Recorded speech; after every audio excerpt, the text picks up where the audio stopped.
चौथे घर में लग्नेश का होना ये सुनिश्चित करता है कि जातक के पास एक अपना बड़ा घर होगा। यद्यपि ये गुरु शत्रु क्षेत्रीय है, पर जो बुध है वो चौथी राशि यानी कि कर्क राशि में 5वें भाव में बैठ गया है।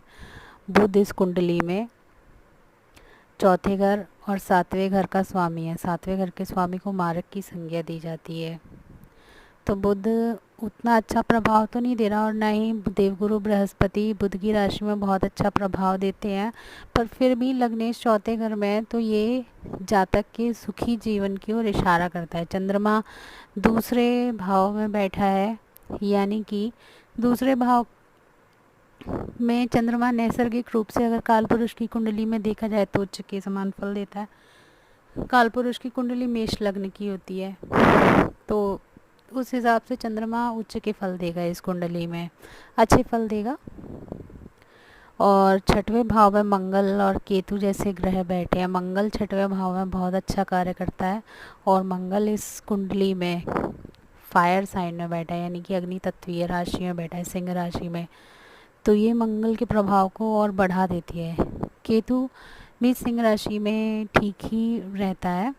राहु अपनी ही राशि का है इस कुंडली में, यानी कि कुंभ राशि का स्वामित्व वैसे तो शनिदेव का है, पर राहु को भी इसका को लॉर्ड माना जाता है, मतलब कि सह स्वामित्व इस राशि का। शनिदेव इस कुंडली में वक्री होते हैं, जो कि 12वें और 11वें स्थान के स्वामी हैं।